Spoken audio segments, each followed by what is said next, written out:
Ladies and gentlemen, the show is about to start in 10, 9, 8, 7, 6, 5, 4, 3, 2, 1.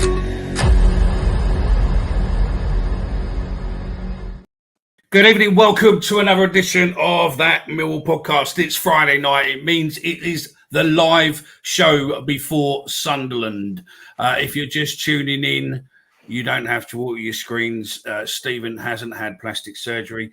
I am back in the lead seat, and it's time to fucking let's have it. Where do we start? There was a picture of Mickey on WhatsApp. Peter Sullivan, I saw your picture on Twitter with the red little bit of the fucking hair and all that. And I don't believe you're using Photoshop. Just to be clear, I refute any claim that Mickey mentioned. I mentioned Mickey's failed hair transplant or teeth whitening or boil he had removed from his arse. My lawyer is watching. Okay. Yeah. Show us your railings. I've not had the teeth. The only thing I've got is a tan, mate, and that's it. Do you know what I mean? Is a tan, high, one wearing white. But yeah. Anyway, my partner in crime for tonight is the one and only Jay. Hello, mate. Good evening. How are we? How was your holiday anyway? First and foremost, absolutely fantastic. 2 weeks of minimum temperature of about 25, 26. Beer, good food, good time with the family. It was fantastic. Well needed by all. And yeah, it was just great. Loads of moody stuff as well. You know, you find that level, and then you end up finding that level, and then obviously barter down and get it as cheap as you can. So yeah, definitely come back with more stuff than what I went with. But yeah, it's all good. Do you know what I mean? My kids enjoyed it. My missus enjoyed it. And my missus normally finds us good holidays. So it was a good time from all. Mickey, did you pick up a nice leather jacket at the bazaar? No, I didn't get a leather jacket, but yeah, thanks. Can I just say one thing? You boys are in the chat. Sorry, Jay. You boys are in the chat. Let me just alter that because my computer's just come up with saying it's going to shut down. I don't need one, Gaz Lion for 22, by the way. I didn't need one, so yeah. The comments what are in the chat, I'm not going to keep putting them up because I watched the Huddersfield show and another show on the plane, and I had to say, fucking annoying as fuck. So I will pick up comments, and we will come to comments, and I'll highlight comments and star comments, and I'll come back to them. But at the moment, I'm gonna try it because at the moment we're going to go into a rant, and I know that the comments are going to be flying. Morning, Tony. So yeah, Jay, do you want to override me there, or do you sort of agree with me? No, I think I agree. Really off-putting. Yeah, no, I agree. There's a couple topics we need to dive into that we want to get it through it as much as possible. There's a lot of info coming out of it, so. Yeah, no, I agree. But yeah, I will help with the starring of the comments. So if you've got any good questions, everybody, if you've got any good questions, gents, about the topics with the FA Cup that we're going to touch on, and obviously players getting their contracts and Sunderland, got any decent questions in there? I'll look out for them. I'll star them, and then and we'll touch on them as we get to them points. But yeah, right, I'm back. And then yesterday, let's start where we mean to go on. So yesterday. Afternoonish, the FA and the Premier League, or the FA, should we say, make a statement. And it's all been agreed that FA replays are going to be cancelled. FA replays are no more now going forward. And then they put on, it's the EFL. Anyway, someone this morning, whoever it is, I don't know who it is, but someone this morning puts out a screenshot of people who were on different boards within the FA. So Steve Cavanagh's name come up. So it's no secret. I've still got Steve Cavanagh's number and I still speak to him occasionally and whatnot. Good evening, Monica. And I decided to phone him. and I just said, "What's going on? What is going on?" And I have to say that this morning, Steve was not happy. He was doing what he was doing in the background and whatnot. And normally when I have conversations with Steve about things, I normally say to him, "We're doing a show tonight. Is there anything that I can quote you on?" And normally it's always, "No, everything what I've said to you is between I can't have you quote it and whatnot," and which is fine. You know, that's what it is. You find out bits, you can quote stuff. Sometimes you can't, and all that. It is what it is, right? Anyway, today he went, "No, you can quote me, not a problem." So the message I got from him, because I had a call with him, he told me stuff, and then I texted him back and I said, "Listen, in case I don't quote you word for word, what is it that you're okay with me quoting you for?" So he then sent me a message back, and he just went, "Look, you get the message. This is an FA decision. I don't and didn't agree with it, and I feel that it's spineless to use faceless spokespeople to try and shift the blame to people who weren't even party to the agreement. I am vice chair of the FA Cup committee, and it was never discussed. The FA and their CEO need to own this and stand up for their decision, not pointing the finger of blame at others. I am, as noted in press, on the Players Gaming Board, I think it is, or Pitch Gaming Board, we're at PGB. But this was always part of a wider discussion on redistribution to the football pyramid that hasn't happened.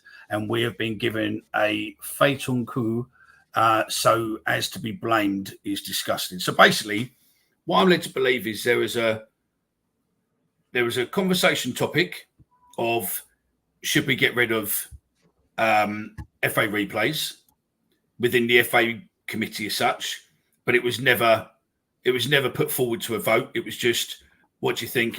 And people on there went, "Well, you know, it's part and parcel of the history of the club, and the smaller clubs, they make money out of it, and this and that, and you know, Millwall's made some good money out of, you know, FA Cup games and, you know, non-replay games and stuff. And also, let's go back to 2004. If it wasn't for a replay, we wouldn't have made the final."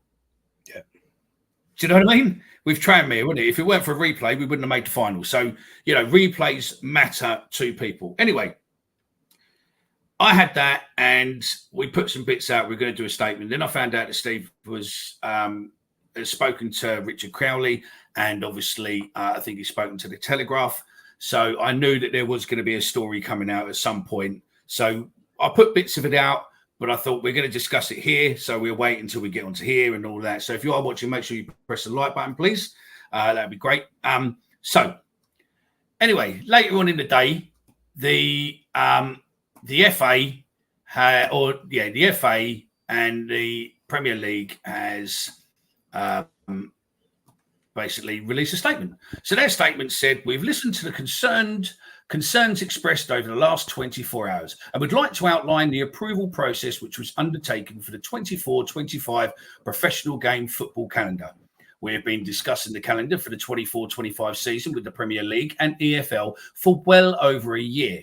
Removing Emirates FA Cup replays was discussed in the early meetings, and all parties accepted that they could not continue. The discussions then focused on how to make all of our competition stronger, despite having fewer dates available and wanting to maintain player welfare." We'll come back to that little bit of bullshit there in a minute. "The changes to the Emirates FA Cup achieve this by returning it to a weekend competition on every round and ensuring that we have exclusive broadcast slots in an increasing congestion calendar." That's important as well. "To clarify, we have also increased the number of Emirates FA Cup matches that will be broadcast in the early rounds. This will lead to additional guaranteed broadcast revenue for EFL and National League teams." Well, fucking will he do. Additionally, we will review the prize money annually for that competition, together with representation from the EFL and the Premier League, and we'll do the same for the 24-25 season. The calendar for next season was approved by the Professional Game Board, which Steve Kavanagh sat on, and obviously said a minute ago that he didn't. And a lot of people were going, "Well, yeah, you know, he might say that," but we'll come back to that in a minute. The calendar for next season was approved by them, which consists of 4 EFL representatives, which I think we'll speak on that in a minute, and 4 Premier League representations. Last month, and then by the FA board, which includes Premier League, EFL, national game and grassroots representation. This is the process we undertake every year to approve the calendar. We understand the concerns expressed over the last 24 hours, and we will be sharing more details with the club shortly to explain the revenue opportunities in the early rounds, and we will keep the review underway as the new calendar begins to sign to ensure that the EFL and National League do not lose out. Well, that come out, and to me, that looked like they pretty much doubled down and went, it's fucking all your fault. This is, this is what's happened. That's what's happened. This is what's done. It's done there. So then let's roll on a little bit later on. I'll tell you the time in a minute. So let's roll on until 2:00. EFL statements come out. Listen, if some of you have already heard this, I do apologise, but those of you who haven't, you need to listen to this, because this is the only time ever, I think, that the EFL have found their bollocks to a degree. It's what they do next, but they found their bollocks. The EFL wishes to clarify further its position in respect of yesterday's Premier League and Football Association's bilateral announcement over the removal of the FA Cup replays and the roles of the league's representation or the representatives on the professional game board. And remember, Steve Kavanagh sits on that board. The agreement, which now sees the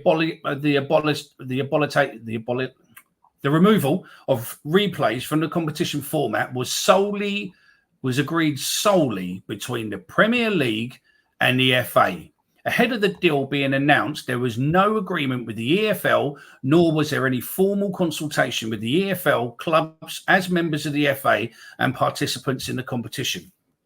In September 2023, the EFL did initially discuss with clubs potential changes to the FA Cup format, but only as part of a wider and more fundamental change to financial distributions from the Golden Child, from the Premier League. But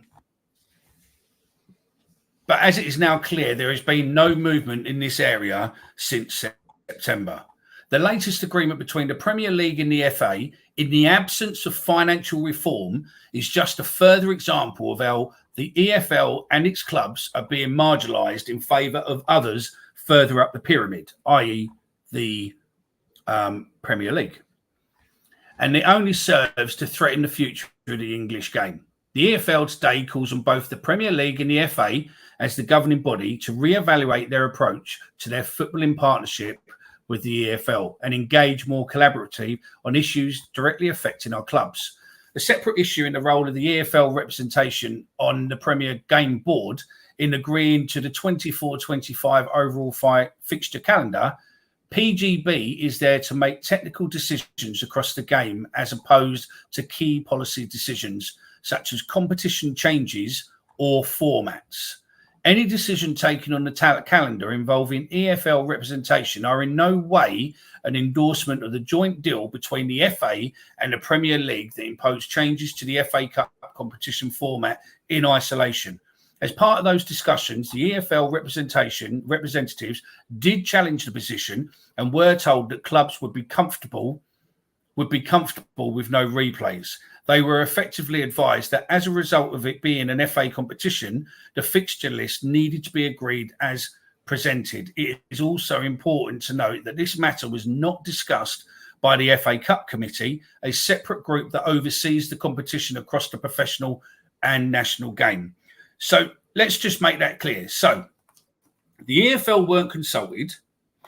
The FA Cup Committee, what's designed to discuss the FA Cup, wasn't consulted. This decision was made purely between the FA and the Premier League, and they basically decided that let's get rid of that, and somewhere along the line something's going on. Who the fuck are you to decide? I really don't know who it is. I mean, I don't know who the FA chairman is at all. But to me, who's it? Peter McCaw, is it? I don't know who's the head football chairman at the moment. Is that Deborah Hewitt? Anyway, let's have a look there. Let's have a see and see who it is. Because what I do know, so independent non-executive chair Debbie Hewitt. You've got Mark Bullington, and others in there. My question is, the same person who fucking signed this off, who works at the FA, is the same fucker who signed off Nike fucking up the St. George's Cross. And you've done it twice. You fucked with our game twice and thrown other people under the bus. So man up, stand up, and fucking take the fall. Because you can't... The FA Cup is part of football history. It's about the minions fucking destroying the Man Uniteds, the Man Cities, or getting a replay back. The money they make from having that game. And yeah, there ain't many replays every year. I get that. But why the hell do you have the authority to stop someone like, I don't know, for instance, let's use Sutton, right? Or, you know, a team down in that league of potentially having the opportunity of playing Man United at Old Trafford. And potentially the money they would make in gate revenue could be the difference between that club staying in for another 10 years, financially secure, or going bust next year. Who the fuck are you to sit there and do it? And while I'm on a rant, sorry, Jay, before you come in, right? The FSA, right? Get up and do something about it. Don't give out your little fucking comments, mate, right? We all know that you're not really going to come out heavily against the FA, the Premier League, the EFL. Well, the EFL are against it, but you're not going to come out against the Premier League and the EFL or the FA because, let's be honest, you're paid for by the EFL, you're paid for by the FA, you're paid for by the Premier League, you're paid for by the Football Foundation.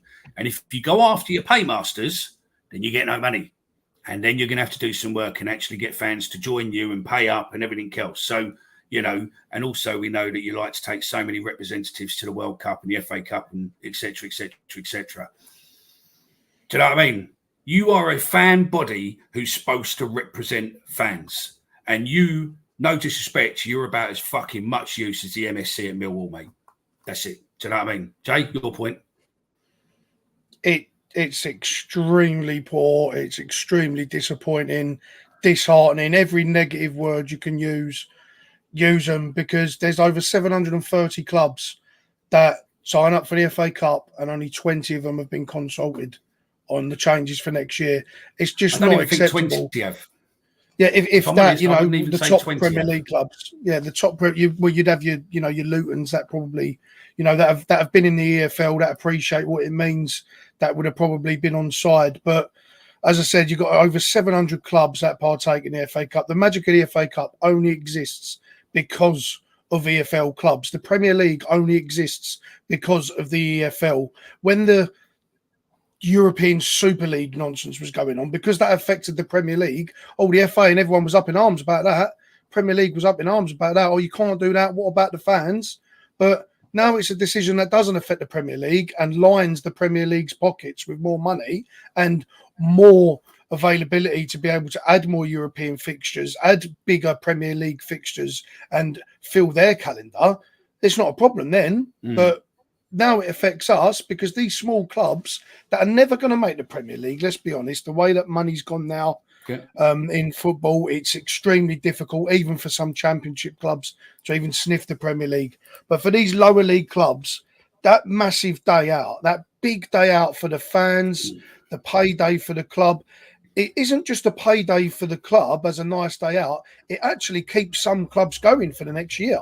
Some clubs have to live year by year and rely on massive things like that. You know, it really is sad. And what we've seen now is a very low blow statement from the FA about who was to blame. It's a very, we told them that, and then every club in the EFL that I've seen so far, majority have now come out slandering it. It's just really distasteful. Do you know what the truth is? It was discussed at one meeting, so I'm told, right? That the idea that they wanted to potentially talk about it, and then at the EFL side of the meetings, it's never been put on an agenda. So to me, it's like, mate, you know what you're doing. This thing. I mean, we were looking at earlier on. I was looking with a couple of others, obviously within who can write and stuff. We were looking at this. All of us at that Mill podcast are dismayed by the decision made by the FA and Premier League to scrap replays from the first round. Replays are a cornerstone feature of the competition, and as fans of a club that has taken various scalps in the competition throughout the years, this feels more personal to us. The Mill podcast notes the statement released today by the FA, but has learned that the EFL members' clubs were not consulted on the decision to scrap replays. A senior source at the FA has told us that the FA claims this change strengthens the Emirates Cup, but the loss of the replays fundamentally weakens it. The exclusive weekends won't replace the drama of a replay earned by a lower league club against all odds. The magic isn't about the calendar. It's about the possibility of a historical upset. Yes, increased grassroots funding is positive, but it feels like a consolation prize rather than a reason to celebrate the format changes. This decision appears to be driven by the financial and scheduling interests of the Premier League and not the EFL or other clubs in the leagues, not by any consolation of what makes the FA, not by any consideration of what makes the FA Cup special. We call on the FSA to step in and force the FA to reconsider their stance, as all this does is achieve further wealth at the top of the football period, making the richest clubs even richer and during the calendar to suit them. EFL and lower league pyramid clubs are where the future Premier League stars learn their trade, including the current England captain, who still to this day notes how his time at Millwall helped shape him in the player he is today. We call on the FSA to intervene and put further pressure on the Football Association to reconsider their stance. Football is for the whole pyramid, not exclusively for the 20 teams sitting right at the top. That's our statement. We will be putting that out at some point over the weekend, and there'll be one where it'll be probably slightly changed, maybe, and I'll be calling on the 24 clubs of the Championship shows on a group I manage. We will be hopefully releasing a statement in there because I think it is fucking downright disgusting, and I think they're fucking liberties, mate. I think the FA are a liberty. I think they're a liberty with St George's Cross, and I think they're a liberty with this. And, you know, what's to say there ain't anything else they're fucking planning, mate. Yeah, well, they're totally disconnected. As far as I can frame. No, neither do I. And the statements about the scheduling and things like that just shows how little and how disconnected they are with the EFL. The Premier League clubs would have to win the domestic treble to even touch the amount of games you have to play on a standard season in the Championship or League One. We play Tuesday, Saturday every week, pretty much. We've playing 5 games 46 games. Period. Exactly. And the Premier League play 38. They'd have to win the domestic treble just to even match. No, they play 20, didn't they? Yeah, fair, yeah. Yeah, so they'd have just the to problem match is, the amount right, of games they have to play.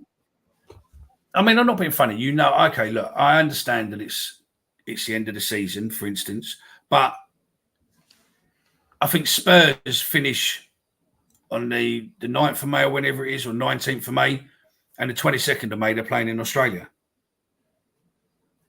If what they say it's all about player welfare, right? Then give your players a time off. Our players get the time off as soon as the end of the season comes. They're off unless they've got international.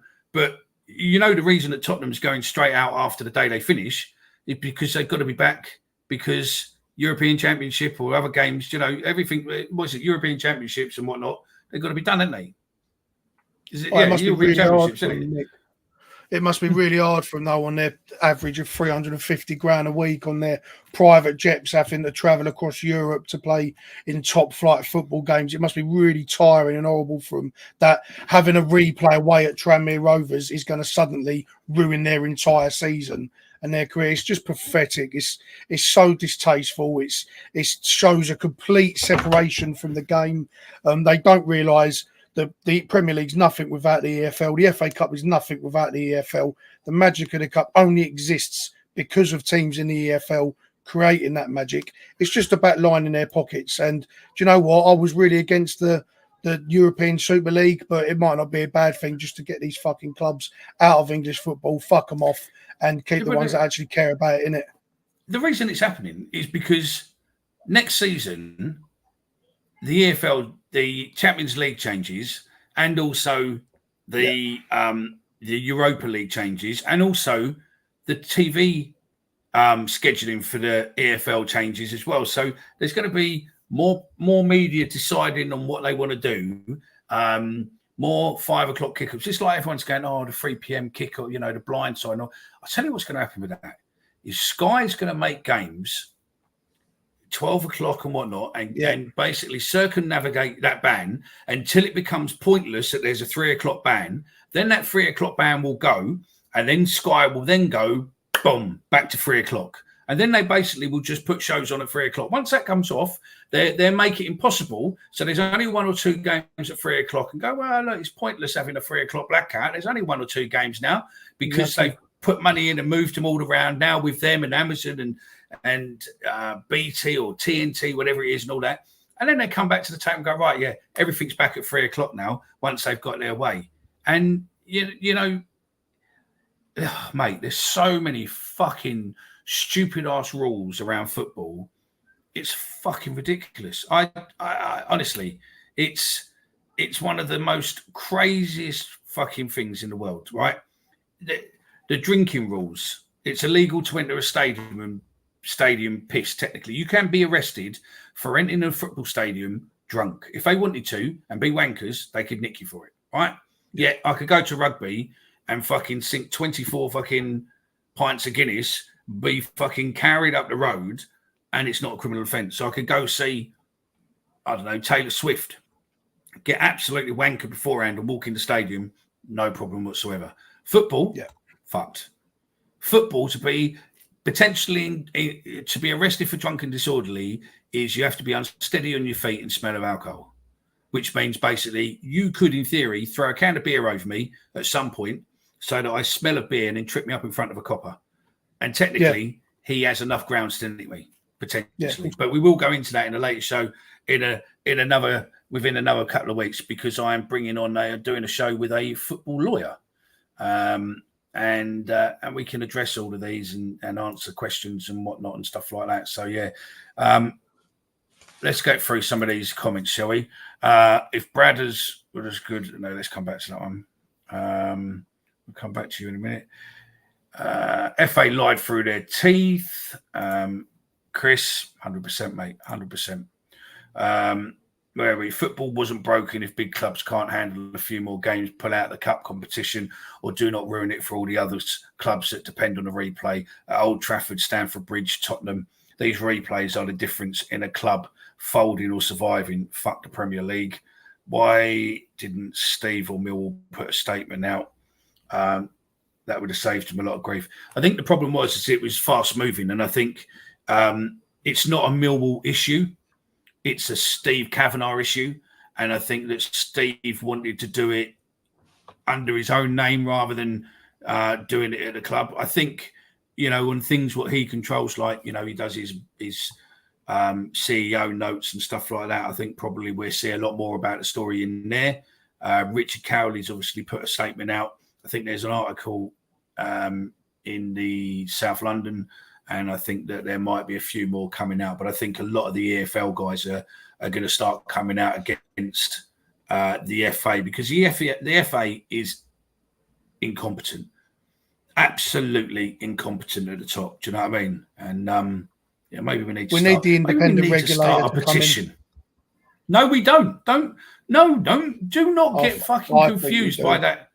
What is it? What's it going to do? Tell me what is the independent regulator going to do? It'll be balanced. I think it'll be more balanced decision. It'll involve everybody. It might not be the right decisions, but it'll involve everybody. Well, we'd be consulted. What power will they have? These, wouldn't we?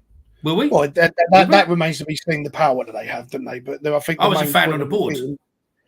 The main point of it being, I think, will take away their decisions, their decision making from the FA and the Premier League to just go and do what they want. But as you say, you've got a bit more knowledge in it. Why do you think it's a bad thing for them to come in and sort it out? Because I was fan of the board, but could I veto a decision the club wanted to make? Could I fuck? And that's exactly going to be the same position as a shadow board, as a fan shadow board and whatnot. You will be there as lip service and you'll be there to make. But realistically, in the way that it don't matter what party's in government, right, or who you're going to put in, it's going to be chosen. The independent board is going to be chosen. To me, if I was choosing the independent board, one of the first people I would put, well, two people I'd put on there.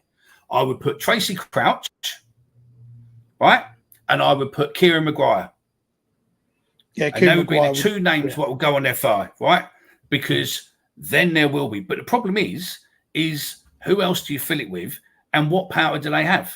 Because what do they have? At the moment? There's a fit and proper person test, right? I could have, like Reading, I could have millions and millions of pounds in my bank account, right? I then want to make the football club the best it can be. So I invest a load of money into that club. I'm then told, you can't do that. And because you've done that, you've now breached financial fair play rules. We're now going to dock you 10 points. Yeah, that's where the problem lies. They need to have power. If I owned a business outside of football and I wanted to make that business successful and I wanted to invest whatever amount of money I wanted to invest into it, I do it. All of a sudden, that's my business and I've invested to make more. Football, you can't do it. It's all about, it's how much you charge people. So realistically, the only way a football club could invest loads and loads of money is by charge you lot coming in £1,000 a ticket. Yeah.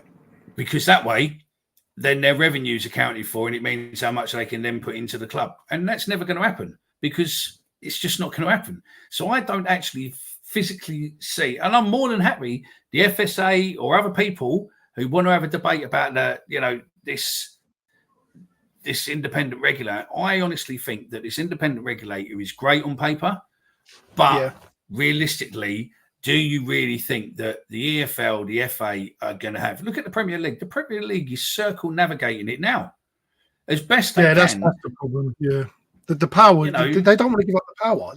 That's why these decisions are being made. This is the problem. They're being made because they're not being challenged. Because they hold all the power. This is why all we can do is do what clubs are doing now, make statements. We do podcasts, managers come out and say what they're saying, like Harris did, and reporters report on it, and it gets back. That's all we can do is make noise. But are they going to listen? It remains to be seen.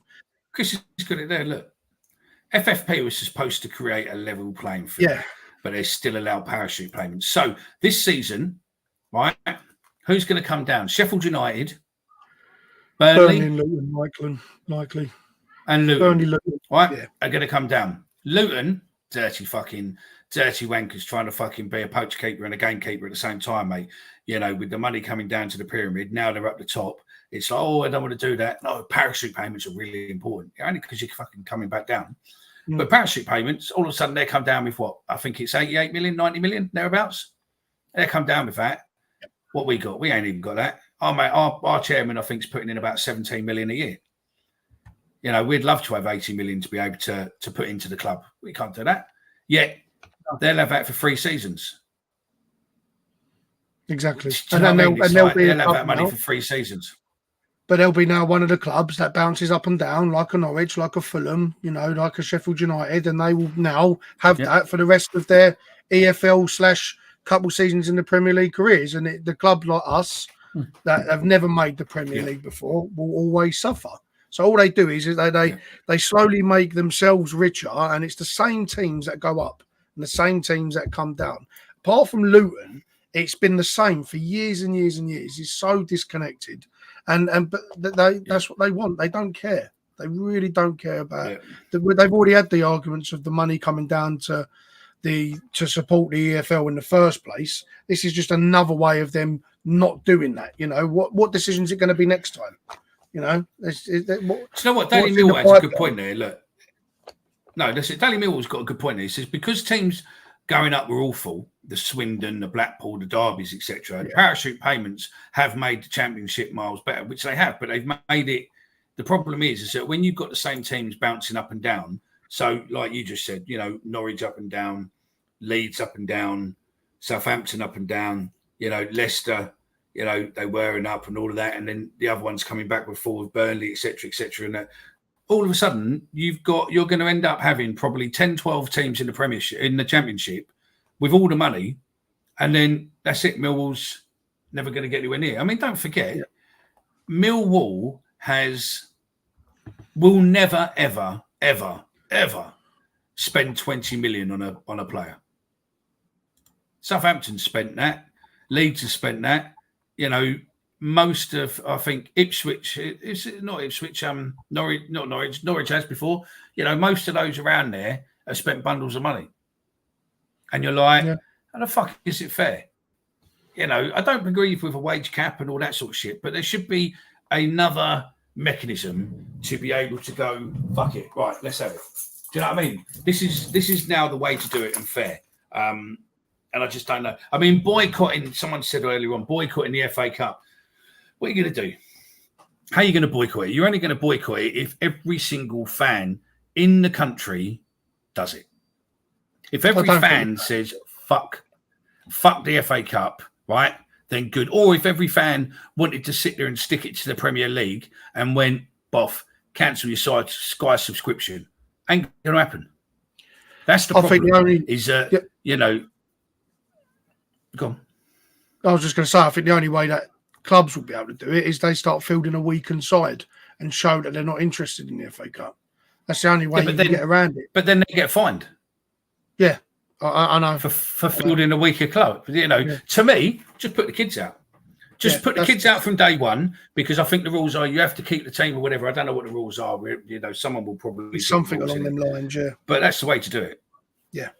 You know, put the kids in it, put whatever. But, yeah, if you play a Premier League, just don't do anything, really. Who cares? Or go super strong and just fucking make the pitch as horrible as you can and just absolutely... So, to me, if we get FA Cup this year and we have a run in it, or next season we have a run in it, and we get Premiership teams, then we basically reinvent hell for them. And we let them know that they're fucking welcome to fucking hell. Do you know what I mean? Absolutely. You know, play AC/DC fucking... What do you call it? Road to Hell? Is it Bells of Hell? Or whatever it is. Fucking play that. Play loads of, you know, real evil fucking music and turn it in. We'll all be outside fucking, you know, giving it, making the players tremble and all that, and fucking give them hell.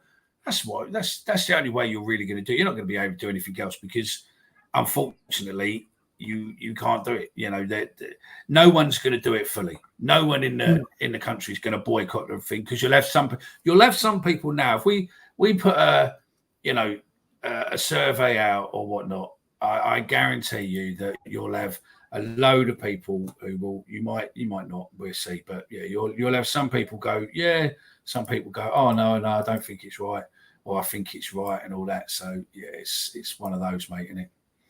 So yeah, go on. I'm going to put a poll up. It is sad that you're stuck in it between a rock and an hard place, because you can't protest it, because 90% of fans, we enjoy going football too much. And if you get a Premier League club that comes to your gaff, you're going to go. I'll go. Do you know what I mean? I'd still go and watch it. I'm not going to be happy about it, but we enjoy going football too much. The clubs need to band together in the EFL and boycott it, or do something to minimise the cup itself in some form or another, because there's over 700 clubs that contribute to the FA Cup. If they all put their heads together, surely that's enough to make enough waves that they have to address it. The FA have to address it. But at the moment, you know, putting statements out is all good. It shows your feelings, but it ain't changing nothing. I think I've spelt it wrong, but I put scrapping FA Cup replays, good idea or bad. There's a survey there. Is a good idea, yes or no?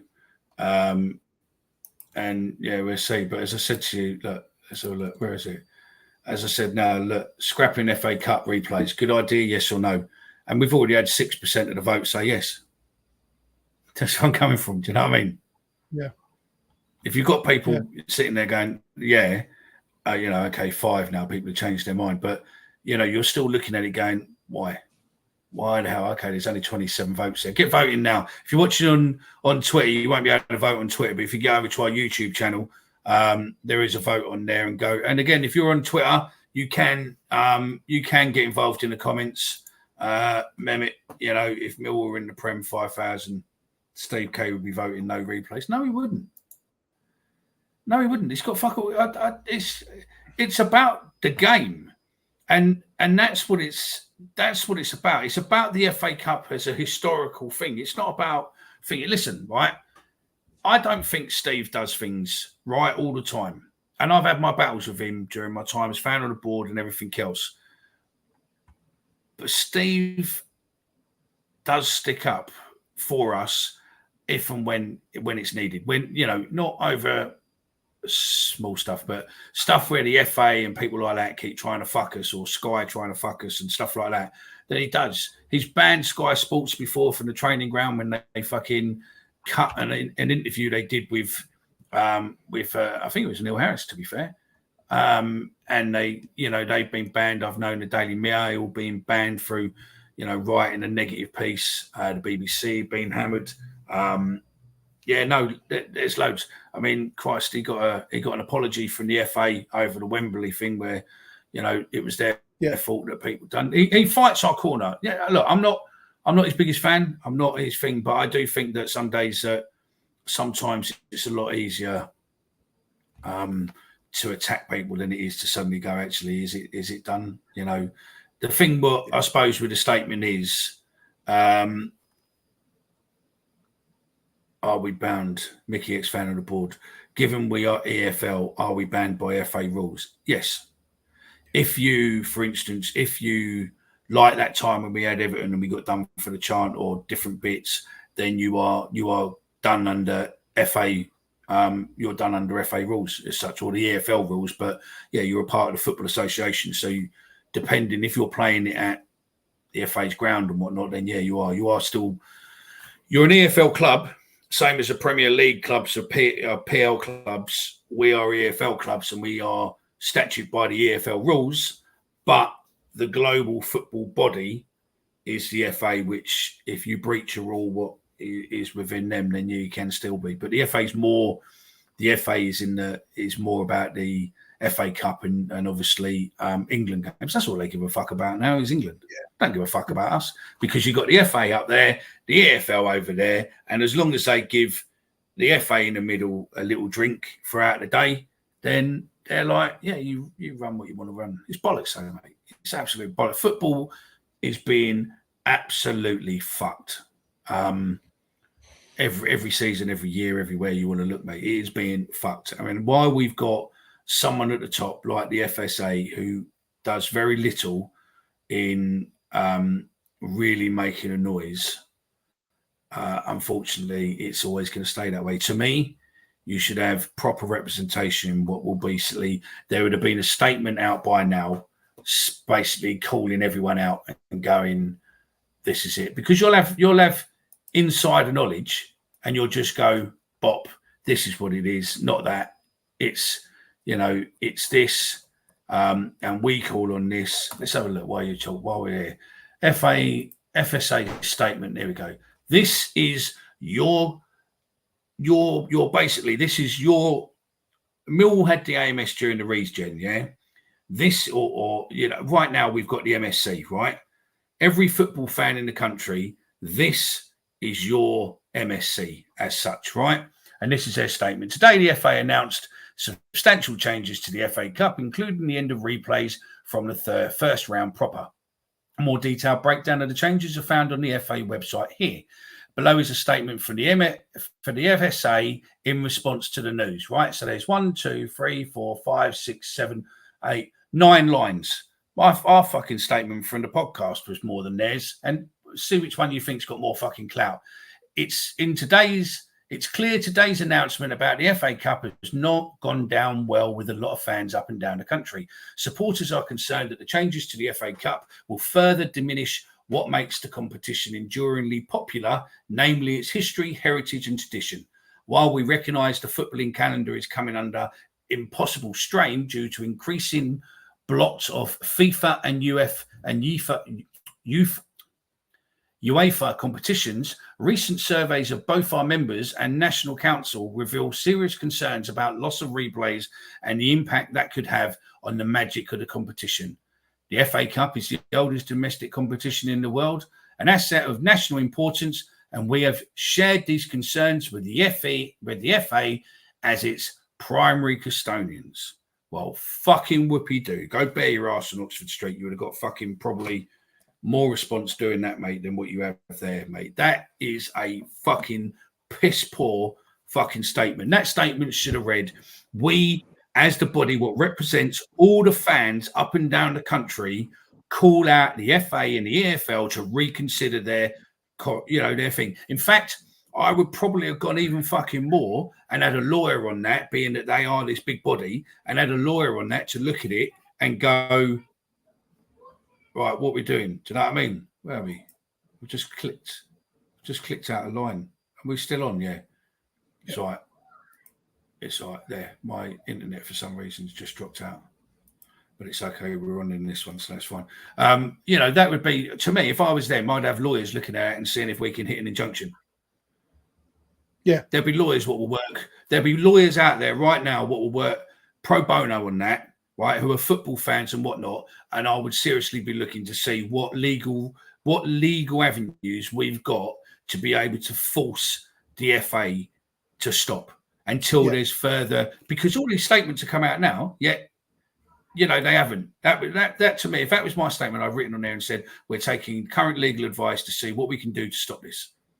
Do you know what I mean? As in Mark Murphy says there, mate. Mark Murphy sums up with a comment there and says, well, at least we know that Steve's honest. Well, look, at the end of the day, mate, we know what he told me this morning has basically been proven, because I shared it with you boys earlier, what was said, and basically that statement, what come out earlier, basically backs it up. Yeah. And the tweet I put out earlier with part of it in has basically come out and backed it up. So, like you said earlier, the thing is with Steve Kavanagh, he might have other issues that we've alluded to previously, but he has been a defender of the club in situations like during the COVID, the first game back with the taking of the knee, the running on the pitch at Wembley, and now this, he is a defender of the club. He will do that, and he does understand the right values of the football pyramid. That's clear. So that is welcome from that standpoint. Yeah. But that statement you just read out there is quite alarming, really. That's really not going to war for the fans. That's basically just an acknowledgement of the situation. So yeah, that's not good enough, and that does need to be revisited. I mean, look, Jonathan, I asked what would happen if someone boycotted the cup. I don't know. They would probably get fined. I don't know what the breach is for not. We can have a look at it and see what's what. But, when Dan will be coming on in a bit, well, he was meant to be coming on, whether or not he is or not, I don't know. In a bit, if he comes on, then I can look at it and see what the rules are on it. But personally, I think it's questionable. I think they'll probably fine you. Whether or not they do, if enough of them do it, I don't know. Michael Dunn. Do you think having a fan on the board was worthwhile, Mickey, or was it pointless? I think it was good while I done it, but the problem is that what UEFA did is make the rules that every club basically has to have an SLO, which is a support liaison officer employed by the club. Hence why I wasn't replaced, because if UEFA rules basically state that they have to have an SLO as part of the European rules for football clubs. So if any club goes into Europe within the pyramid, within the league pyramid, they have to have an SLO, which is things. So yeah, was it worthless? No. I mean, did I have power? Was it pointless? It wasn't pointless. It was there to be able to represent the fans and have a point. Having a fan represent your fans, but did I have any real power?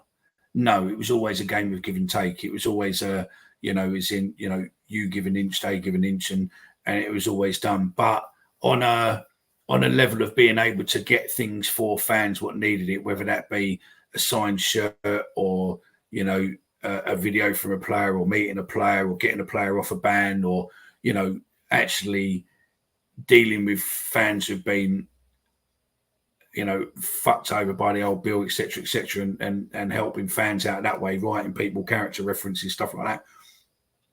Absolutely worthwhile. But yeah, some of the things, do you get choices on stuff? No, because you don't. It's you don't have any real power. I couldn't veto any decision that Steve Carinara or the board. I could express displeasure, but I couldn't veto it. Rob Quinn, football pyramid doesn't sell to Southeast Asia, therefore we mean fuck all to the FA, pretty much, yeah. Jay was right. Get the money addicts away to their Super League and let us have our game back. Yeah, bootlickers, yeah. I'm here for the Millwall team and match talk. I'll dip out for now, back in a bit. Cool. How does the board not know who governs the club from an overview perspective? How does a fan on the board not know who governs the club? Who governs the club? The EFL is in their league, but the FA overdoes it, and I'm not a fan of the board anymore. So yeah, we fuck the Premier League and go over the pink pound. Scrapping replays is making. I sympathise, but please talk about Sir Neil Harris. Yeah, come on, let's talk there. Go on, Dad. Go on, Jay. Let's talk about Neil. What do we want to talk about? Yeah. What do we want to touch on with Neil? I mean, I think everything that we wanted to say about Neil Harris has been said. I honestly think we'd be going over old comments and just reviving the dead comments. But look, to summarise Harris, he keeps us up. The geezer's immortal at Millwall, and he's been given an 18-month contract, and that will leave him 12 months for next season. Does he deserve to stay here next season? I see some of the comments. Would you have him? Yes, he does deserve it, very clearly. Do we want that? Vast majority probably don't, because we'd essentially then have the same manager and a lot of the same players we had 6 years ago. So are we moving forward? I don't think so. But, if the club ain't going to sack Neil Harris. The club are not going to ask him to walk away. No, I don't think they will. It'll either be in the season because he wants to. Yeah, no, that's it. No, I totally agree. Yeah, no, I think that's pretty honest there. I think that's probably really true. What do you feel that the club has maybe made a mistake with these contracts extensions? I do. I don't think you really talked about this on Sunday, but no. See, I do. In the long run, I think that the mistake was already made as to why they had to make these contracts. And what I mean by that is that over the years, the last couple of years, there's been no succession plan. We've not built, we've not sold to recoup, we've not built the squad how other teams do it. So these contract extensions are a repercussion of not doing that. But it's also a shrewd move because we have got 11 total players that were not going to be here next year. We aren't guaranteed at this current time to stay in the division, although it is now looking rosy. And we will not have the finances to go out and overhaul 11 players that we lose. So, yeah, we do need to retain some of them. I don't think Bielkowski would be retained. I don't think Sean Hutchinson would be retained. I think they would have been done already. I think the Bradshaw, the timing of it is, maybe that they thought a bit harder about it, a bit longer about it. I'm not Bradshaw's biggest fan. I appreciate him. I think he works very hard. And I think he understands what it takes to play for Millwall. I really do think he's that type of player, and I really do like him for that reason.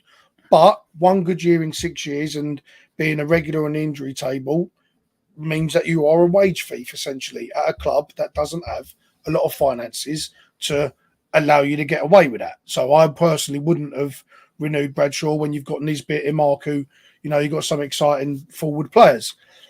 But it is telling to how the club are going to proceed in the summer and into next season with possibility of Neil Harris being here, because George Saville, Bradshaw, Ryan Leonard, they are Neil Harris players.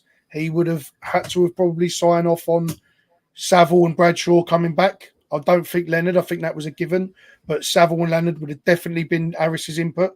And if he weren't going to be here, I don't think you'd have that input. So, yeah, it's I think we've shot ourselves in the foot because we've had to do this as opposed to wanted to do this, is my opinion.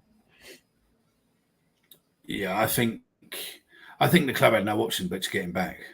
Yeah. And I think that through the manager changes, they haven't added up older appearances. If they are based on appearances, I will be very, very shocked if someone knew how many appearances they were having and didn't go, whoa, hang on, do we want to keep them?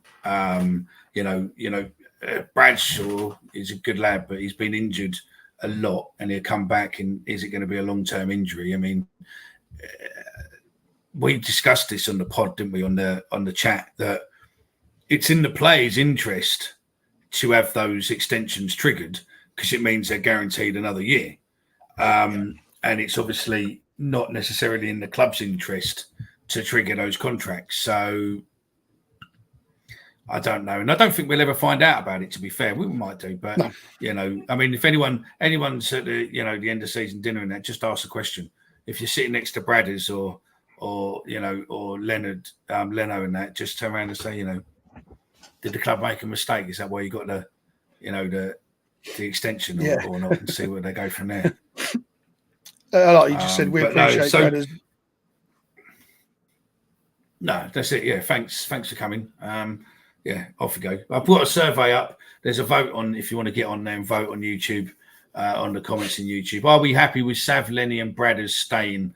At the moment, it's only about 30 of you voted, to be fair. There's loads more watching, but only about a few of you voting. 28 voted. 75% said yes, 25 said no. Also, make sure you click the like and subscribe button. So then, I've been in Turkey for 2 weeks. Jay, have I missed anything? Has Millwall done all right? Are we safe yet? It's been. Do you think we're safe? Or do you think it's been bipolar? I'll give you that. The word I'll use is bipolar. That's what I'll give, because after the Easter weekend, I did the pod on my Todd for the Rotherham game, and then we went pod on your own, mate. I did, and it was tough. I was sweating after, but we got through that. Okay, and then the argument was right. Maybe the Rotherham game was the kick up the arse they need to see this out, because that's what can happen. You lose that game, you're in trouble. And then we went to Huddersfield, and it was very much the same. And all hell broke loose. This is a reactive show. We only react on the moment. We react on the game. So it's bipolar. Most sports podcasts are. You react in the moment, and we reacted very strongly to what these players were giving us. What Harris is, after the Huddersfield game, and Harris's comments, and it was not looking very good. And then we went into the Leicester game, and everyone expected nothing. And he put the same team out.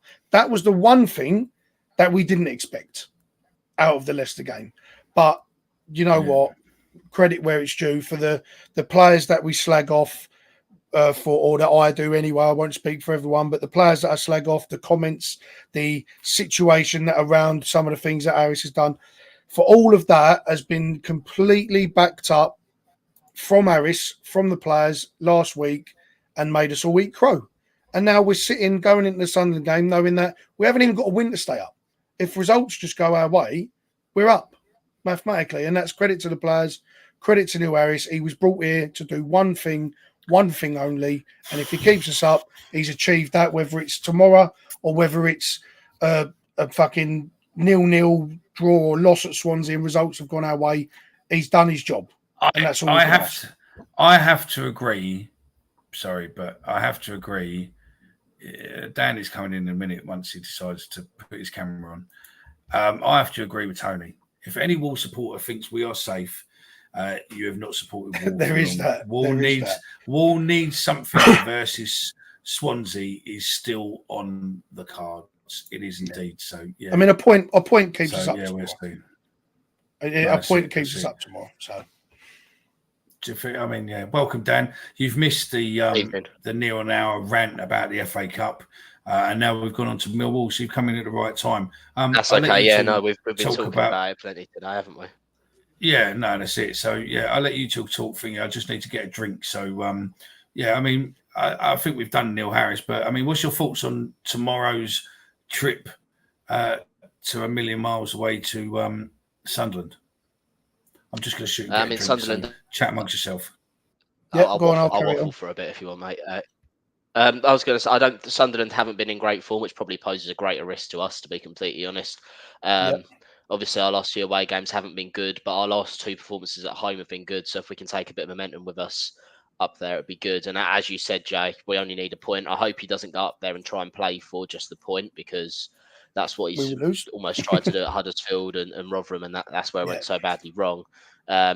You know, and I completely agree with Tony's comment that was just on screen there about we could still very much need something against Swansea, but wouldn't it be nice to potentially have it all done after tomorrow, just with the point, and then we can maybe give some of the kids a go at home against Plymouth, give some of the kids a go at Swansea away, because you know, some of them are smashing it, and I think it'd be good to see some of them get a go and see if they could be the answer potentially longer term, maybe even into next season. Yeah, that's it, mate. And I think the sooner we do get safe, you know, the sooner we can start looking to next season, because by all accounts, it's going to be very busy, and we need all the time in the world to be able to start working on that with the amount of players we've got going out. And if Harris could win away games at Millwall, you know, he probably wouldn't be manager of Millwall. Let's be honest. No, you know, that's it. Yeah. You know, he's really good at home, which is, you know, most of us would lay our hat on safety coming at home to Plymouth. But it is a banana skin game, you know. It's not really happy trails up at Sunderland. They are on a bit of a downward spiral. We can capitalise on that, but we never do. This is me always bipolar. But it's certainly a place that we can go and secure safety. And I think that, you know, while the light is there, it's a big opening now. The players cannot surely take another 2 steps forwards and 1 step back. We know that's the Millwall way, you know, but just get it done and let it all be over with. And then, like you just said, Dan, play the youngsters, try new formations, do what you want to do as a manager starting the season. Because I honestly think Harris has been very limited in what he wants to do. I don't think he wants to do everything he's done, because the situation we're in, the players at his disposal, I think this is very much just like we said a month ago when he come in, that this is just go to war. So I'd like to see what Harris can do as a manager properly, with having an open playbook, if you like. So yeah, it's not going to be an easy trip, but it's one we should be relishing. 100%, Michael, 100%. I think it is one where we should just go out, hammer and tong, go out, and just every game. You know, what is there? 2 games left, 3 games left. Just go for it. Absolutely, 3 games left. Just absolutely hammer the fuck out of it and just go boff. Nothing to lose, nothing to gain. Do you know what I mean? We only need to get a point really, and hope that Sheffield Wednesday lose, and then we should be all right. But you know, they don't want to be relying on other teams to drop points. I mean, that's what it came down to last season. We've been in that position many times. There's obviously that time around about 12 years ago when Palace obviously bailed us out in the last minute. Don't want to be going down to that. It would just be nice to get it done ourselves. No, that's it. Those of you watching on Twitter, I have just put the vote underneath this this broadcast in the post underneath it. If you want to look at it and vote on that question for you lot, is are we happy with Savleni and Bradders staying? The vote is there at the moment. One person has voted, but get in there and vote and add your voice. I'm quite interested to hear what people think on Bradshaw, actually, because we discussed Lenny and Sav last. So we touched on it. Dan, now we just touched on it, and I think the consensus was, look, I mean, and I'll come straight to you for your point after, but the consensus from myself, and I think from most in the chat, was that, look, definitely a Millwall type player, knows what it takes to play for the shirt, gives everything, he always has done, you know, really likeable type player, but he's had 1 good season in 6 years, and he lives on the injury table, and that is not good enough at a club that is strapped financially, that we can't afford to have this person taking a wage and not play games at a club that is financially strained. So while appreciate the player, probably not the best decision, but the club have shot themselves in the foot where they've had to make this decision because we've got players out of contract, because we've got loans going back and we won't have the finances. We've shot ourselves in the foot in years leading up to this with no succession plan, that we've had to do this. So what are your thoughts on that? I don't mind Bradshaw. I kind of agree with a lot of the points you said. Obviously, had that 1 really good season, hasn't really ever replicated it since. I think in terms of where we're going to be in terms of the squad, because we're looking at probably a decent turnover of players, I don't mind him sticking around maybe for 1 more year, because I assume it's a 1-year contract extension he's got, and usually with these contract extensions, if you sign a contract and then another year can be triggered, it's more often than not you don't get another year to be triggered after that. No. What I would be concerned with is if we went into Bradshaw, if we went in next season with Bradshaw as our main striker, that would be a concern to me. I think as a backup player, as a squad player, for someone who can be around the squad, his experience might be good to have around with some of the young players. And as you said, proper Millwall player, knows the club really well. I think it will just be a good thing to have him in and around the group. And obviously he's not the most prolific, but he does chip in with the odd goal here and there. So I think for one more season, as long as he's not a starter, I don't mind it. But if he's going to be starting, then I'm going to be cross. Tony W's got a good point here, right? Harris has only done what was needed. If we are safe tomorrow, Harris will definitely play a new style for the last 2 games. Do you reckon so, or do you reckon he would just? Well, I'd like to see it, but let's bear in mind as well. If we talk about player selection as well, bear in mind Harris, when he was with us first time, he was a youth manager, and he gave debuts to quite a lot of players, and obviously we saw some of the younger players like Aidan O'Brien and Marlon Romeo come through under Harris and develop really well. So I think I'd like to see some of the young players being played, especially obviously as we know the academy over the last few years has been really prolific in terms of winning trophies. So it'd be interesting to see how they handle that step up. There was a comment a couple of minutes ago about we need to get them some good loans, and I do agree with that. It'd be nice to. I mean, I think one of the most important things for a young player developing is try and keep them local, give them a sense of home. And there isn't really a shortage of clubs in the London area in terms of where we are that we could loan these players out to. So I'd definitely like to see some of them in the rest of the season once we're safe. And also I do think it would be good to see maybe a change of style, see what Harris might have up his sleeve. Dan Riggs, you've been fucking quiet today, unless I fucking haven't really seen your comments because they've been a bit fucking mental, to be honest. But yeah, hey ho. He says just shows the intent of the club going forward. As long as he smiles for Harris, it's all good. I do think, as I said, I'm okay with it for one more year. It's yeah, as long as you get the other players in. But I mean, don't forget, if we're going to use the youth, then yeah, great. Yeah. If we're not, then we're pretty much fucked, aren't we? The thing is with youth football to first team football, especially in the Championship, it's a big step. Like, I mean, obviously, Jude Bellingham's like one of the main outliers, but how many players do you see go straight from an academy to a first team squad without having like one loan spell at all? Yeah, I get that, but what I'm saying is that last year, right? I've just seen a comment from Chris. By the way, not Chris Brown. Bradders and Nesbitt up front all next season. Can I handle all the excitement? Yeah. Well, my question. Go on, Nick. You pose your question. My question is: last year, the under-23s won the Development League. The under-18s have won the Development League this year. So we've had 2 different age groups back to back winning the best youth team in the country. And how many of those youth are in the team?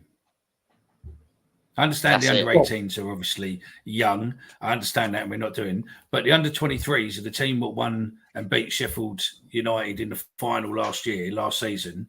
What quite a few of us went to. Where are they now? Oh, this is a massive. It's a good point.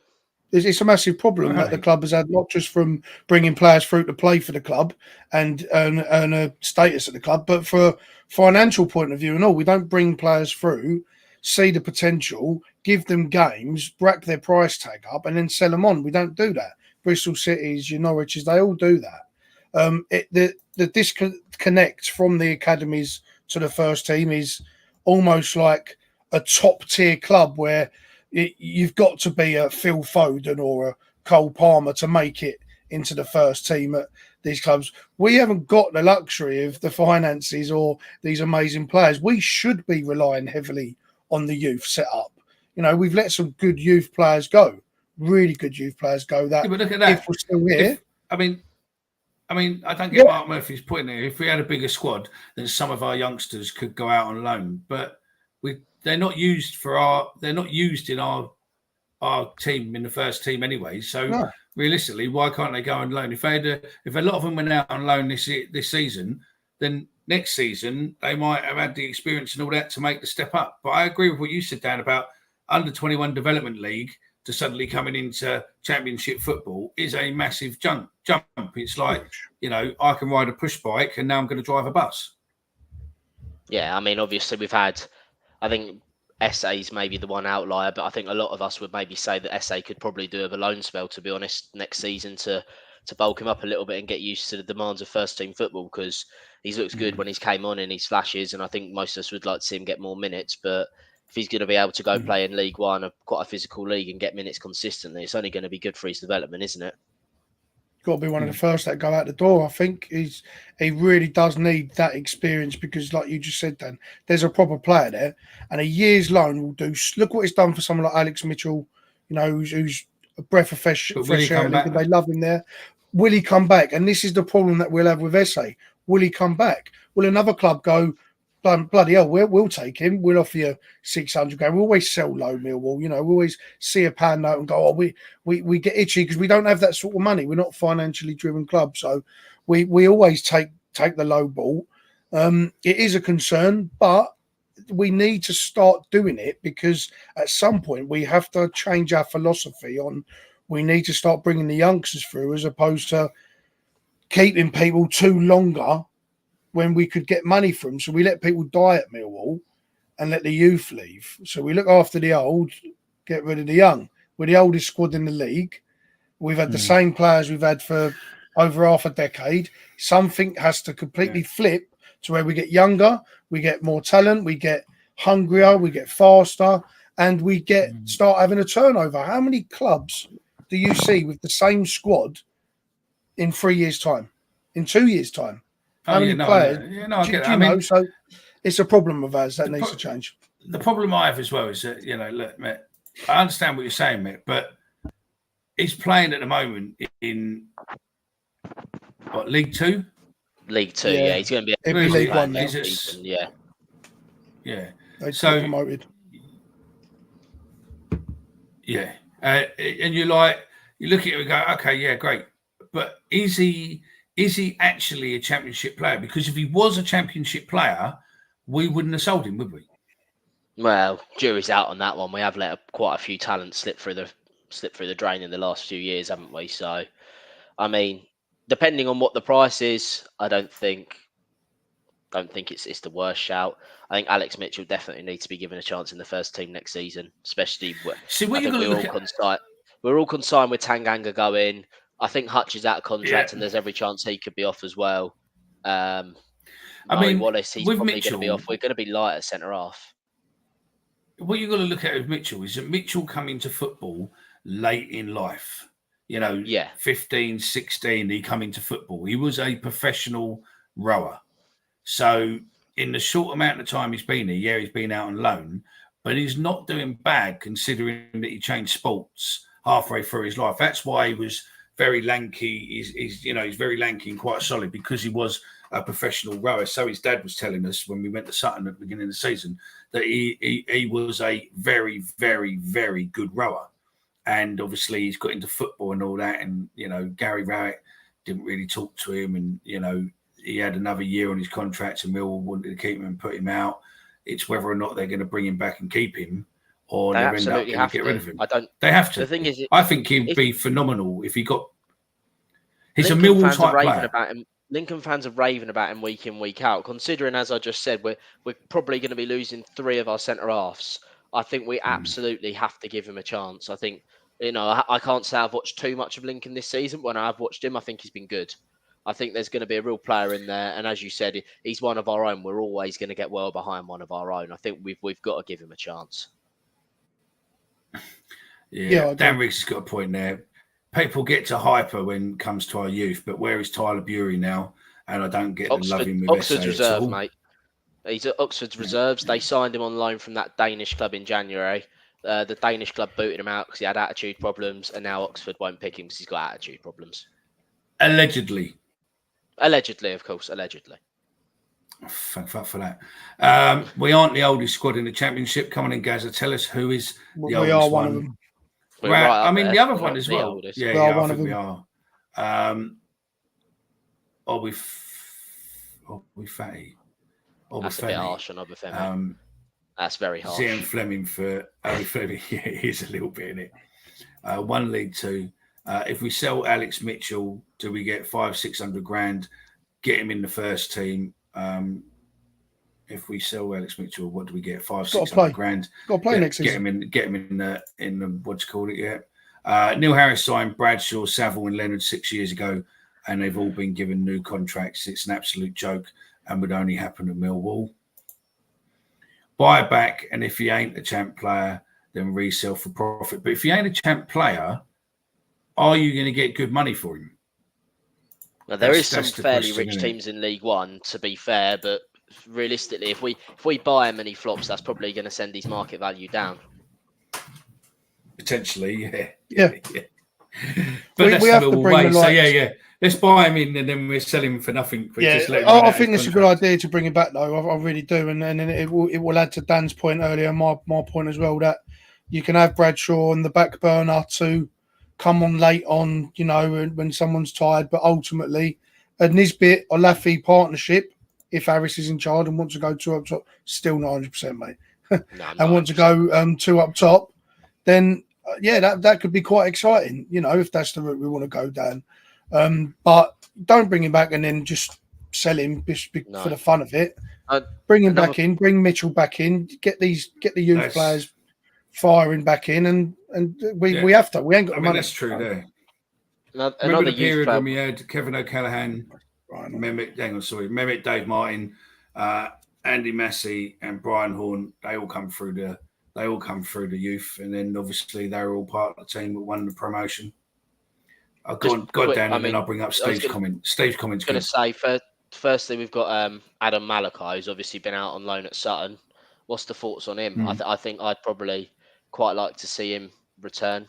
I think maybe considering Brian's injury track record, I mean, I don't think Danny's done a bad job out there, but it'd be nicer to have an actual left back out there rather than having a right back out there. I think in terms of what Adam Malachi could learn from Brian next season, we know Brian's going to have his injury problems. That could kind of complement each other quite nicely, even for the next 2 years, because I believe Brian has 2 more years in his contract left to run after this season. So I think that's something that could work hand in hand quite nicely with each other.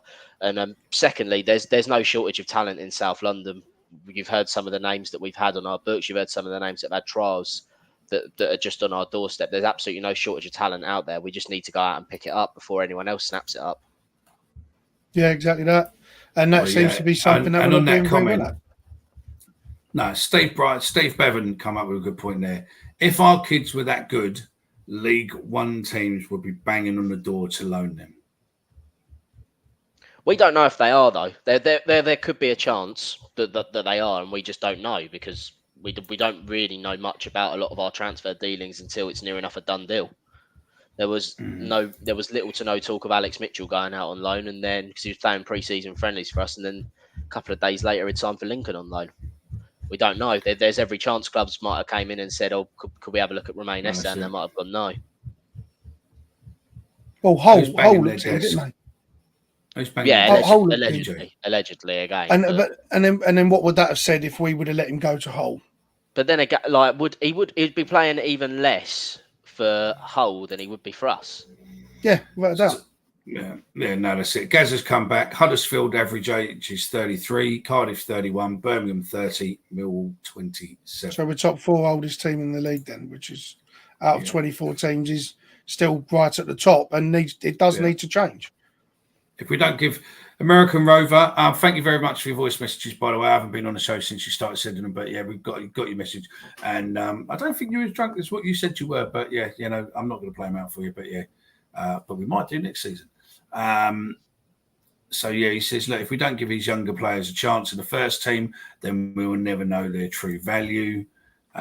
Year 2000, 2001, look what our youth did. We won the league. True. Bradshaw shouldn't be happy to just be a bit part player next season.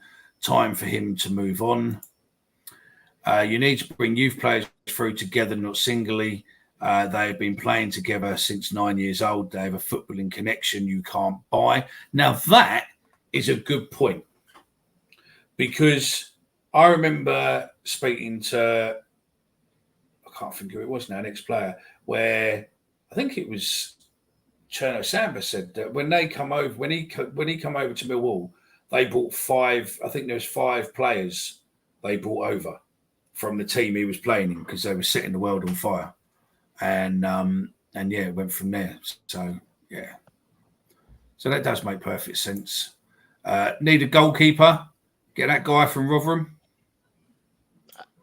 I'll say it. I don't think goalkeeper's top of our list of positions. I think there's more priority positions we need to. I just want to add to that, to what Gaz is saying there, because the numbers you put up there, 33, Huddersfield, Cardiff 31, Birmingham 30, that's the number of players that they've used. The actual ages of the squad, in terms of that, Birmingham's was 25.9.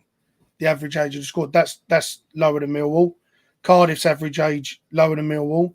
Huddersfield's age lower than Millwall.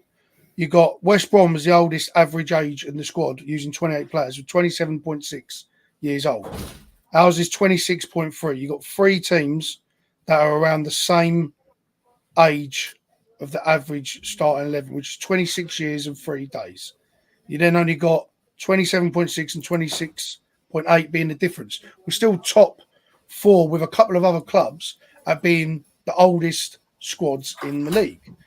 I see what you're looking at, because I'm looking at the same thing, and it's that you're looking at players used, because they're the exact same numbers that you just read out there.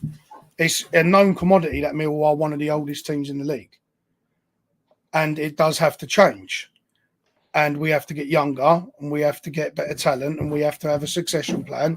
We have to have all these things. They all come in conjunction with each other. So that is one thing in the off season, as soon as we're safe, needs to be addressed. That's the point that I was making. Yeah, no, I get that. It says here, like Andy Herbert says, Harris did build the core of the current squad with Sweet FA. Let's be honest, Harris might be the only one who can do this. The rebuild days, I take it you're on about. Fans have to be patient with youngsters. SA was getting shit when he played against Cardiff. When we played Cardiff, yeah. You don't know how good they are till given a chance. Look at Romeo, who was chucked in due to injury. And where is he now? To be fair to him, he was good when he came through, and he was okay. He's at Cardiff now. He was okay, but then obviously there was some other problems at the moment with Romeo. So I'm not Danny. I think the point we're trying to make. You so badly want to say what it was, didn't you? You so badly know what's wrong with Romeo, but you just can't say it. Well, we all know the problems were well publicised, so I'm not going to say it. Going back to Danny's comments there quickly. I don't know. We're not. Danny's comment there on nothing wrong with old players. I think there's kind of a limit as to how many old players you probably want in your squad, because we've kind of been left with the situation now where we've got no succession plan. Where we need players to sell on for profit. I mean, we've spoke about it quite a few times, but we reckon there's probably only 4 or 5 genuinely sellable players that there might be a couple of teams that might want to buy them. But that's it. Most of the squad isn't going to sell for probably more than a couple of $100,000, which is absolutely nothing in this market. I think that's generous, Dan. 5 or 6 players. I think that's really generous. I would have said the ones that are on a permanent contract are Fleming, possibly Denor, Nisbet. I wouldn't even said Nisbet. I would have said SA and Amaku due to their age, and then I know, but not me, but I know that we've had this discussion in our group chat and on here a couple of times, and I think Ben and Stephen and Omar, I think they've both put forward potentially Billy Mitchell and Danny McNamara as well as players that might sell. Yeah, potentially. Still young, aren't they? That's the only thinking there. But if you said to teams that Bradshaw's under contract and he's going to cost a transfer fee, I don't think many teams are going to fancy him at that price. But if you said to him Bradshaw was free, you might get another Championship team might go, oh yeah, we'll have a go. Well, we had the issue with Danny Mac, remember? The old QPR business. Yeah. was all bullshit. You know, and we had to tie him down because of allegedly QPR wanted him, and there was this all this situation allegedly was going on. We were never really told what went on or how it went on, but there was a bit of a pressing need amongst fans that, or maybe he might go. So maybe he got sold out by the club and fucking thrown under it by the club because he wouldn't sign a contract due to a clause, and he got thrown away. That's that then. But he's still. I agree with Dan. He's probably one of them who could probably. Good question here. Euclid. If Rowett gets a decent job, who's he coming back for? I actually don't know. But he could though, couldn't he? The problem is, does it what players does he have a strong affiliation to? As you've kind of said a couple of times, Mickey, he wasn't really like a good he wasn't a man manager. No, but he did. Was he like? Yeah, but allegedly it was Fleming. He got Fleming in and Denor, and he could potentially go back if they're not playing in the positions or how they want to, and he suddenly goes to a half decent team. Then there is potential, I suppose, especially if he went to a Premier League. He ain't going to get a Premier League job, though. Let's be realistic. He'll probably might get a Championship job, another kind of lower-end Championship job. Maybe. It is interesting with Rowett that he's put himself out there. He's not doing it for the goodness of his own heart, is he? He's doing it because he wants to advertise himself. So, there will be jobs that come open at the end of the season. You're probably looking at Stoke's job might come open. They ain't going back to Stoke, mate. They'll chase. No, I know, but I'm just spitballing that there is teams that are going to probably look at making a change at the managerial position. I don't think Middlesbrough's too set either. I think that there's rumblings there that Carrick is ran his course there. But you never know. Anything. Millwall might open back up for all we know. I was going to say Millwall might be open before all we know. We still don't know what's happening there. But yeah, there's been talk of Carrick might want to. He's getting itchy feet, and managers at clubs that have only just signed that are right down the bottom that are struggling as well that could move on. It's a cutthroat league. Managers lose their job after 10 weeks now. No, I wouldn't be surprised if 6 or 7 lose their job. He might not get one in the summer, but maybe straight away off the back exactly that. First games of the season, someone gets binned off. He's there. Well, we don't know how well Tony Mowbray is. We don't know if the situation is he actually going to come back and manage the club in the dugout. Is that going to be is that going to be a thing? We don't really know what's happening with him there. I think the big thing is with Rowett, and obviously we know this, and Birmingham kind of know it as well because obviously he's been there a couple of times. The way Rowett wants to play football doesn't really align with how clubs want to play in terms of the modern way. Like Rowett for this stage of the season, if you're a club that's failing, particularly more towards the bottom end of the league, Rowett's the perfect kind of person to go in, give you the pickup and get you over the line. And I do think he will get Birmingham over the line to safety. But in terms of if you're looking for a long-term plan with Rowett, particularly in terms of style of football, I think clubs are going to be put off by that. Yeah, big time. His track record will do that itself.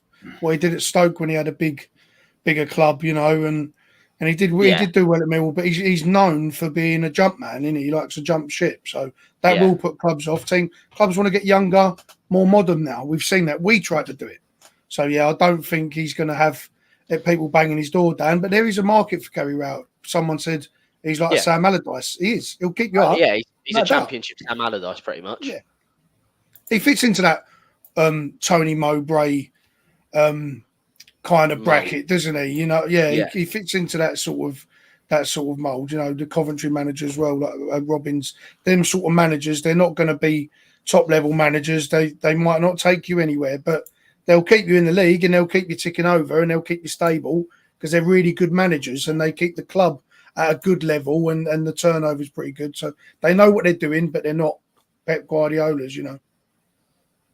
Yeah, Rowett's never taken the team down, and I hope that realistically Birmingham does go down. But he's never taken the team down. So yeah. Well, gents, we've been an hour and a half in now. Dan's only joined us for about the last 10 minutes, but sorry, lads.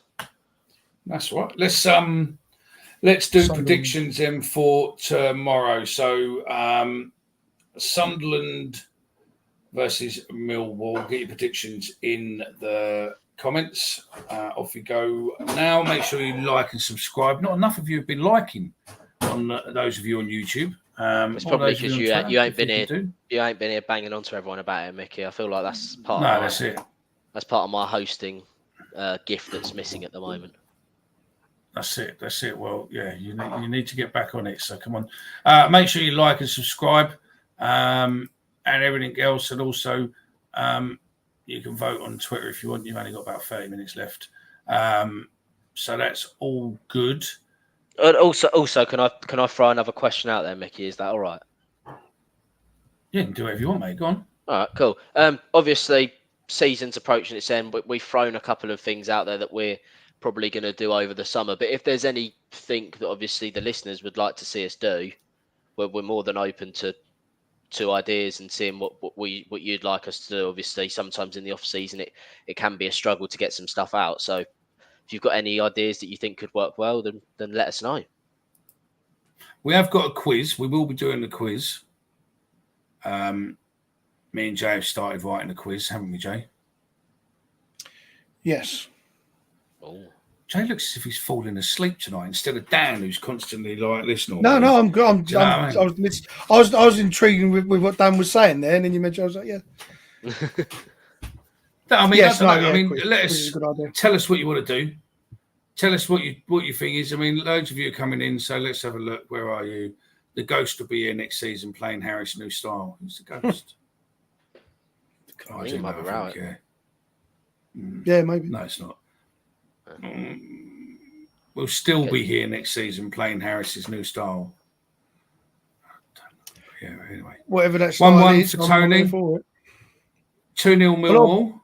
A lot of people going for the draw. 1-0. 1-0. Draw. 2-2. Southampton Tango.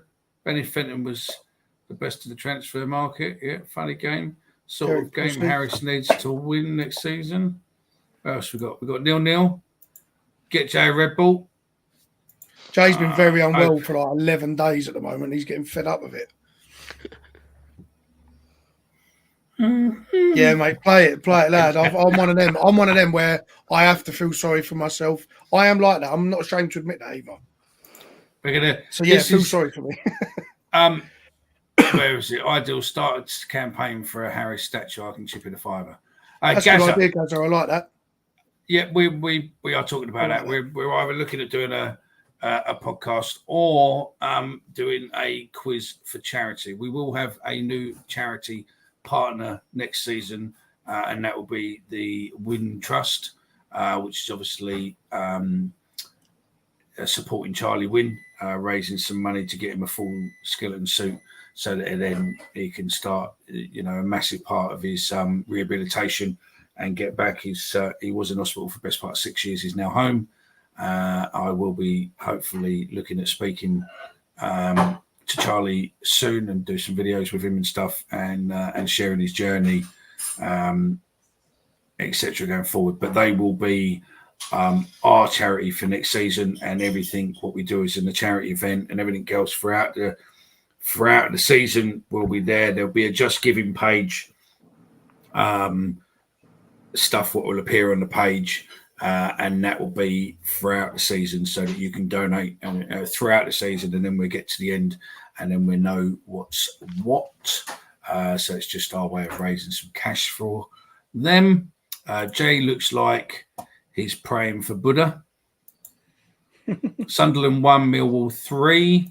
Millwall 1-0. Steve Bevan, good shout. Benny Fenton did that deal with Weller and Posse. Casper the Ghost. Oh, that's what you meant. Oh, right, okay. Yeah. 0-1 Mill. Where's it? Mickey to score a bicycle kick 90th minute to keep Millwall up. Pub crawl. I'd all like to see that. Well, there might well be a pub crawl, but it might be of a different thing to what you think is in pub. Oh God, that sounds dangerous to me. No, we're looking at a potential. Dan, we're looking at maybe a tour. We're looking at maybe doing a tour in the summer break around the old ground. That Millwall podcast on tour, and then we're going to IB for straight after. Yeah, I am not going to IB for you. There is no fucking chance. You're dangerous going to an away game. Fuck knows what you'll be like in another country. Homer will come with me. It's fine. Christ. No, he won't. I bet he wouldn't. Well, he might, yeah. Next season, can we get some nice backgrounds, nice and corporate? Something looks like you're coming live from a cell at Wormwood Scrubs. Yeah, we can do that if you want. We can fucking. There's AI now, mate. What would do it? So yeah, Wormwood Scrubs. Getting a box and stream live from the game. No. Oh no, I missed that bit. Yeah, no, that's a great point, Daily Mill. Everyone, send us your money so we can buy a box. That's how it goes. I don't know. So yeah. Yes, I love this from Jonathan. You can do a transfer rumor show. Yeah. Yeah, well, maybe invite fans for other teams on to talk about how they've found their visit to the old den and the current ground. Yeah, maybe. I think that's also something we should maybe. I think this will be something we look at closer to next season. But obviously, a lot of other championship shows do invite sometimes someone from our podcast onto their show, and we don't really do that. Would anyone be interested in some kind of capacity for that, or if we brought them on this live on a Friday night? Yeah, like a view from the away fans sort of thing. That's coming next season anyway, but yeah, it's all right. Oh, okay. Dan's just sharing all the ideas before, you know. Mate, you got to tell me. I'm Commissioner Sexton. I am hoping on there. I am doing a show next week with an ex-player, and that will be a "Who Are You?" with an ex-player, and then there'll be another show with him as well. So yeah, that'll be out soon as with the ex-player. So yeah, that should be a good one. He's a well-loved ex-player, and he's a Millwall fan. So yeah, I won't necessarily say who he is yet, but yeah, it'll be coming out shortly. But that should be hopefully recorded now on Wednesday. So yeah, that should be good fun. Got my Who Are You to go out.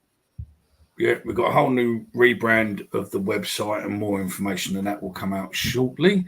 Yeah, it might be good actually. What's his name? Gaza.